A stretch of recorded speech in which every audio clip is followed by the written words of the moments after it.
You're holding on to a slippery stalactite in an air pocket inside a flooded cave. Your hands are slipping off, but you're clinging to the ledges as they're your last chance of survival. You're dizzy.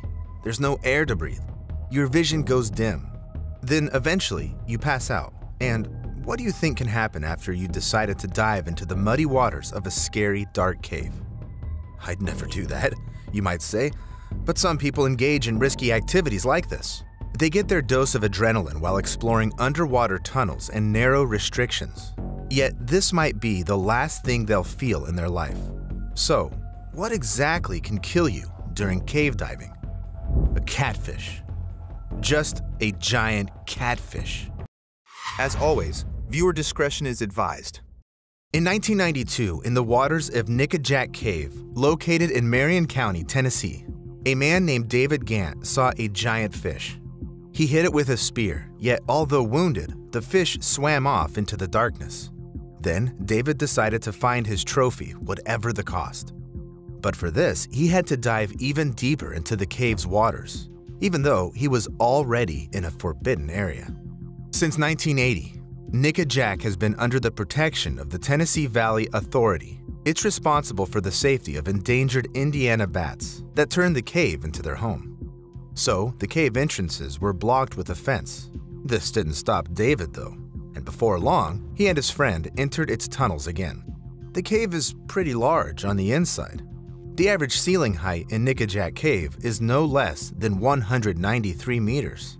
Most importantly, it became partially flooded after, in 1967, a dam was built there. That's why when David and his friend entered the cave, they were endangering not just the bats, but also themselves. Yet the two friends came up with a plan that they thought went around the rules. They'd planned to submerge into the water of the cave lake, thinking that this way, they wouldn't bother the bats. This was better for David and his friend as well, since under the water, it's easier to stay unnoticed in a restricted area. Before this illegal adventure, the duo had already sneaked into the cave and explored it a few times, so they had an okay knowledge of the surroundings. In addition, they'd taken open water diving classes to prepare for the dive. But this technique is quite different from cave diving. The latter is much more dangerous and requires relevant certification, which the men didn't have.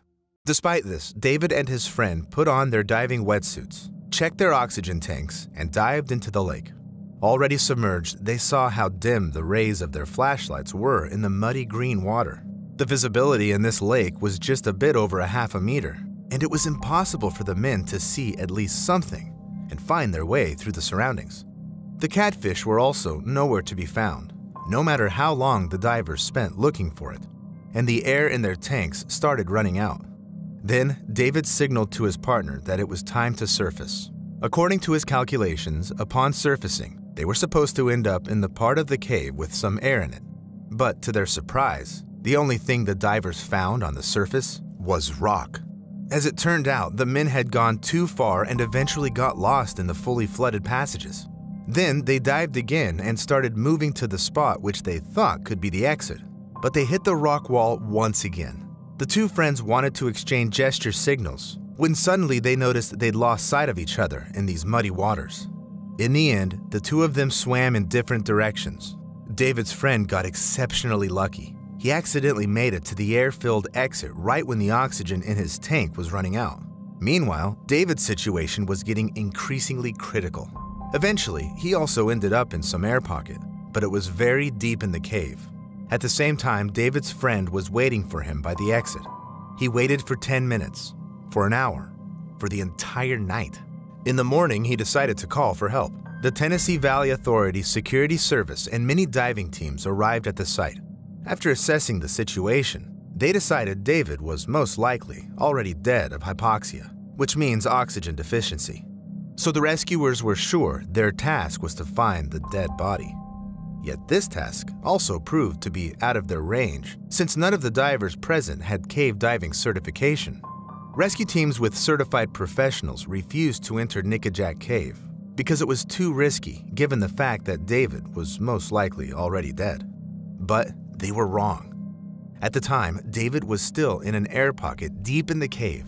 He'd lost track of time and soon started to feel the oxygen level dropping and the carbon dioxide level increasing.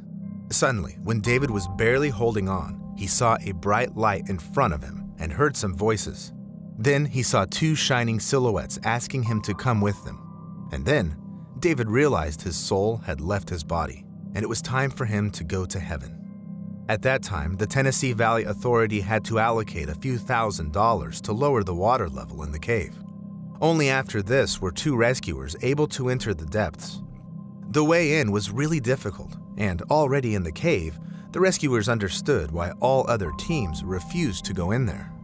Yet eventually they found David, who survived only owing to the drop in the water level since it allowed some more oxygen into the air pocket.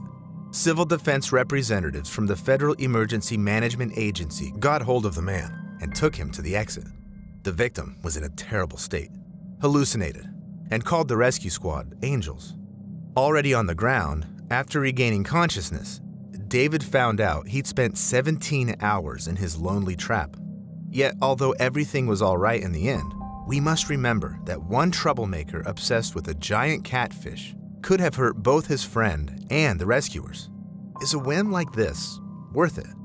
Especially since most stories like this don't get a happy ending. David was immensely lucky that his friend managed to get out of the cave and inform rescuers about the incident. But there were cases when there was no one to help the thrill seekers, and they died before help could arrive. In such tragic situations, you can only wonder what really happened to the victims. For example, in August of 2005, in Utah, the rescue team found the bodies of 2 men and 2 women in a narrow underwater tunnel between 2 caves and a few minutes' walk from the old Seven Peaks golf course. Some local students call these tunnels Gollum's Cave, or the Cave of Death. But little is known about them, so the police had to track back the events to understand what had happened to the victims. To start with, the deceased were identified. Their names were J. Blake Donner, Jennifer Lynn Galbraith, Scott McDonald, and Ariel Singer. After speaking to their families and comparing their testimony with what the rescue squad saw in the cave, the police were able to partially recreate that day's events. It turned out that the 4 friends had decided to have some fun exploring the creepy local tunnels. One by one, they crawled into the rocky mouth of the cave and proceeded into the depths. Once inside, they probably walked the wet, slippery path before reaching an opening in the ground. It led to an underwater tunnel approximately 4.5 meters long, which opened into another cave. According to the people who've already been there, the water in the tunnel is incredibly cold. It's also very easy to get disoriented and start panicking, as it's a narrow and dark space. Yet that didn't bother the young adventure seekers, and they decided to dive in. The group members probably were so confident because they knew about the rope that spanned the tunnel. It had been installed there to help explorers pass through safely. One of its ends was wrapped around a rock by the entrance, and the other one was attached to a log in the second cave. But if you lose the rope under the water, the danger increases since a diver can start to panic while looking for it, stirring the sediment from the bottom, which will turn the transparent water muddy in a split second. It seems like something of the kind happened to the deceased. They were likely planning to fill their lungs with air, dive, and swim through the tunnel fast. But something went wrong. The first body, which belonged to a girl, was found stuck in an opening leading to the second cave. The girl was likely the first to find the exit, but got stuck, blocking the way for the rest. Time was passing, and it became impossible to hold on without air. In the end, all 4 divers suffocated and died. Another one of the remaining 3 bodies was found at the bottom of the tunnel, and the other 2 were floating in the water. The most horrific fact in this story was that the divers were wearing sandals, and the 2 men were shirtless with only their shorts on. This means they had no specialized diving costumes, let alone oxygen tanks. They had no chance of survival whatsoever. That's why it's essential not to dive into underwater tunnels without specialized training, necessary equipment, and a person who will ensure your safety and call for help in the event of an emergency. Otherwise, you risk not coming out of the cave alive. At least the victims' bodies were retrieved and given to their families. But if you're into cave diving, you risk staying in the flooded tunnels forever. In 1974, Roger Solari and his friend Martyn Farr went to Agen Allwedd Cave, located in Wales, Great Britain.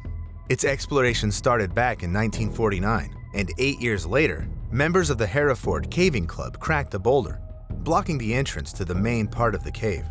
Since then, it's become easier to get into the cave, and divers went farther and farther into its tunnels. Roger, who was regarded as Great Britain's best diver, was also one of them. He'd performed countless submersions in various places, including Yorkshire, South Wales, and Ireland. It wasn't his first time in Agen Allwedd Cave either. Because he'd already dived into it and reached the most distant point where the previous explorer had stopped. Apart from that, he found a vast passage leading into the darkness. According to Martyn, it was a tunnel every speleologist dreamed of finding.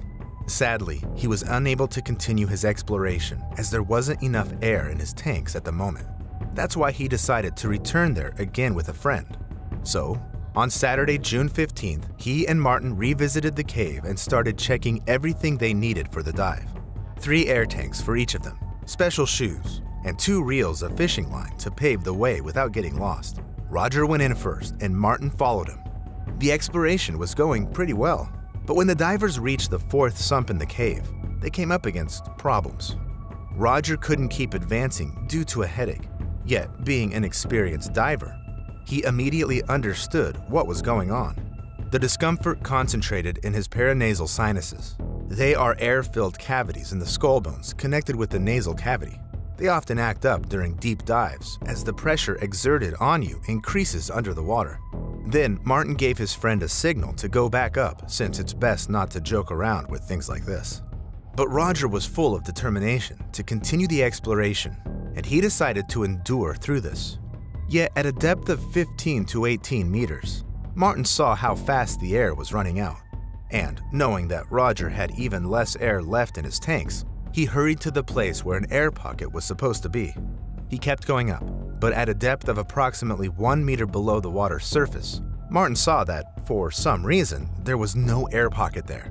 Then he swam down and saw Roger, who also hadn't escaped the cave yet.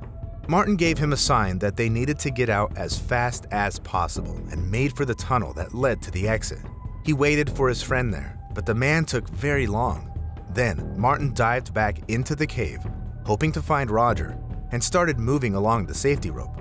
But it turned out to be torn for some reason. In the end, Martyn informed the police and rescuers about the situation, yet the poor visibility brought on by torrential rains in South Wales made it impossible to find Roger. A few days later, the best divers descended into the cave again, to no avail. Roger was nowhere to be found. Due to a grave risk for the rescuers, the search had to be terminated. This story is thought to be the most mysterious disappearance in the history of cave diving because, to this day, no one knows what happened to Roger and where his body went. One thing is clear, he's staying in Agen Allwedd forever. Once again, this shows that it's never worth it to ignore your physical condition, even if you're on the verge of an incredible discovery, because it may all lose its meaning in the end. So sometimes, abandoning a risky trick before even starting is not the worst available option.